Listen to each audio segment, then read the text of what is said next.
Bonjour à tous et bienvenue dans cette nouvelle vidéo consacrée à Hunter x Hunter. Aujourd'hui on va s'intéresser à une question assez intéressante qui intrigue beaucoup de fans de la série et que j'ai pu constater sur un bien nombre de forums. C'est la question suivante: est-ce que Kaito aurait-il pu vaincre Pitou s'il avait été à 100%? Ce que j'entends par 100%, c'est 100% concentré sur son combat, et cela dès le début. Donc à travers cette vidéo, on va s'intéresser à une situation de combat entre Kaito et Pitou sans la présence de Gon et Killua, et on va essayer de s'intéresser à l'issue éventuelle de combat pour répondre dans une moindre mesure à la question principale de cette vidéo. Tout d'abord, il est important de rappeler qui est Kaito et Pitou, même si pour la plupart de vous, je pense que vous connaissez ces deux personnages. Kaito est un Hunter et membre de l'association des Hunters. Il est connu pour être l'un des meilleurs utilisateurs de Nen de Hunter x Hunter. Et il est aussi bon de rappeler que c'est le disciple de Jinfrix, qui est le père de Gon, notre protagoniste principal. Ce qui de facto va créer un lien assez spécial et émotionnel entre Gon et Kaito, lien davantage développé dans la version 99 de l'anime plutôt que dans la version 2001. Vous l'aurez compris, c'est une invitation de ma part pour que vous alliez voir la version 99 de l'anime. Quant à Pitou, c'est une fourmi chimère qui appartient à la garde royale de Meruem. Elle est très puissante et maîtrise parfaitement le nid. Bon, maintenant qu'on a présenté vite fait les personnages, intéressons-nous à leurs capacités respectives.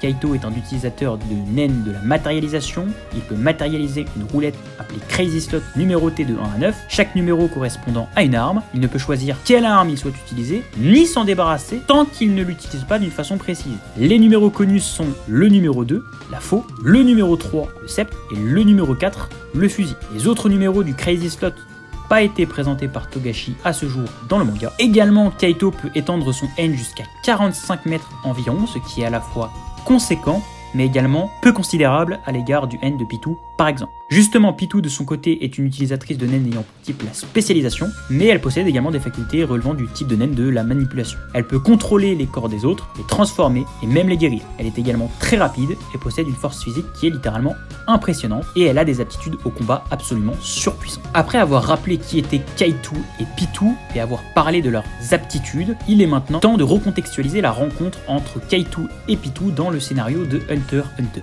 Comme vous vous en rappelez sûrement, lors du début de l'arc Chimera Ant, Kaito, accompagné de Gon et Killua, décide de s'infiltrer sur le territoire de NGL pour enquêter et tenter d'évaluer la menace représentée par l'avènement d'une nouvelle espèce dangereuse, en l'occurrence les fourmis chimères. Nos trois protagonistes s'aventurent donc sur ce territoire et sont confrontés à de multiples reprises à des fourmis chimères de niveau assez variable mais relativement basique. Et nos protagonistes arrivent assez facilement à s'en défaire.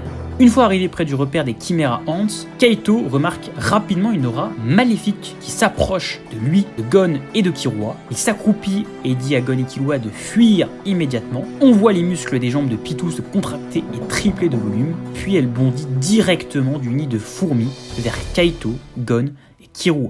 Gon et Killua hésitent à fuir alors que Kaito prend un ton davantage sérieux et colérique et exige que ces derniers s'éloignent de lui immédiatement. À peine Gon et Killua ont-ils le temps de comprendre ce qui est en train de se passer qu'ils aperçoivent le bras droit de Kaito en train de voler dans les airs. Gon jette alors un coup d'œil au bras de Kaito sur le sol et libère tout son Nen dans une frénésie la plus totale. Killua assomme rapidement Gon, sachant pertinemment que s'ils avaient essayé de se battre, il n'aurait sûrement fait que gêner Kaito, voire pire. Kaito félicite Killua pour son choix rationnel et lui ordonne de fuir aussi loin que possible en emportant Gon avec lui. Commence alors le combat entre Kaito, qui dispose d'un bras en moins, et Pitou. Et l'issue du combat, on la connaît, c'est évidemment la mort de Kaito. Nous, ce qui nous intéresse, c'est de savoir comment aurait pu évoluer le combat entre Kaito et Pitou si Kaito avait été à 100% concentré sur son adversaire dès le début, et si du coup il n'avait pas perdu un bras, lui octroyant ainsi un désavantage considérable dès le départ contre son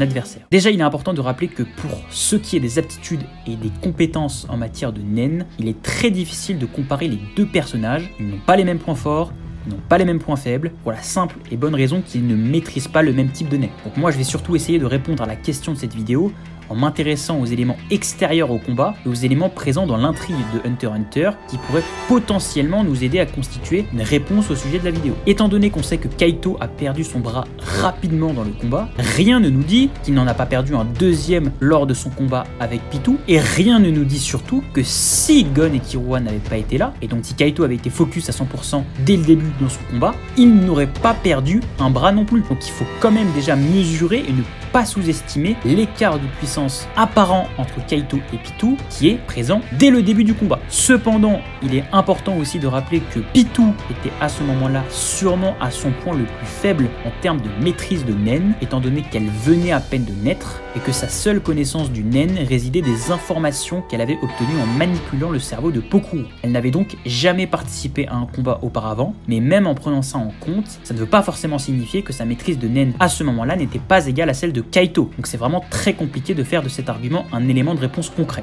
Il y a aussi beaucoup de facteurs inconnus dans ce combat. Nous voyons que le Crazy Slot de Kaito a tiré le numéro 3 au début du combat, mais Kaito a probablement utilisé plusieurs armes lors de son combat. À la fin du combat, la forêt avait été détruite et Pitou n'avait que quelques égratignures. Donc je pense effectivement que ça aurait été très difficile pour Kaito de battre Pitou, même s'il avait ses deux bras et ses meilleures armes, étant donné l'écart de puissance vraisemblablement abyssal entre Kaito et Pitou. Néanmoins, il y a quelque chose qui laisse en suspens dans ma réflexion l'idée que Kaito aurait pu gagner le combat. Alors je précise que c'est purement de la spéculation, mais je pense qu'il est possible que le fait que Kaito a eu un bras en moins ait rendu inutilisable l'une de ses techniques spéciales de son Crazy Slot qui aurait nécessité 2 mains afin de pouvoir être employée. De plus, on sait que quand Pitou s'est jeté sur Netero, ce dernier a clairement fait savoir que c'était le pire mouvement qu'elle pouvait faire et elle s'est aussi jetée sur Kaito, mais il n'a pas pu riposter parce que son sens du devoir l'a conduit à ce moment à sacrifier son bras pour protéger Gon Ichiro. Nous avons aussi vu Pitou se jeter sur Gon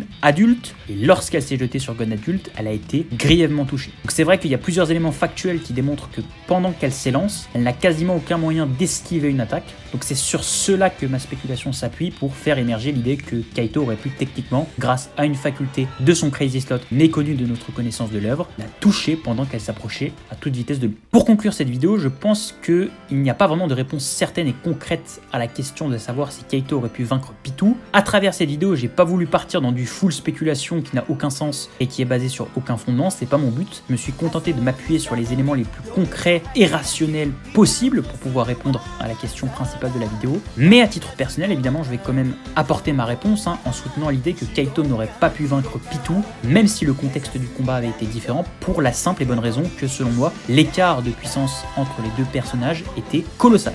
Alors certains d'entre vous rétorqueront peut-être à mon argument en s'appuyant sur la rhétorique qu'avait utilisée Moro. L'important, c'est pas de réfléchir, mais de réagir. Si tu hésites trop, tu commences à douter de toi, tu as déjà perdu.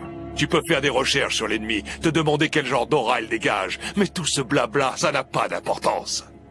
On peut jamais dire à l'avance qui va gagner et qui va perdre. C'est comme ça, un combat de naine. Quoi qu'il arrive, on doit se battre. On doit toujours croire à 100% qu'on va gagner. J'entends et je respecte le point de vue de tout le monde, même si je pense qu'il est aussi important de rappeler l'importance narrative et scénaristique qu'a eu la mort de Kaito, qui a selon moi apporté une véritable dimension philosophique à l'œuvre en faisant émerger des notions incroyables dans un shonen telles que la culpabilité, la moralité, le lien d'amitié, la responsabilité, la rédemption, et qui nous a offert également un combat Gon contre Pitou qui figure aujourd'hui comme un combat culte de l'histoire des animes. C'est la fin de cette vidéo, comme d'habitude si vous avez kiffé cette vidéo n'hésitez pas à la liker et à vous abonner. Ciao ciao.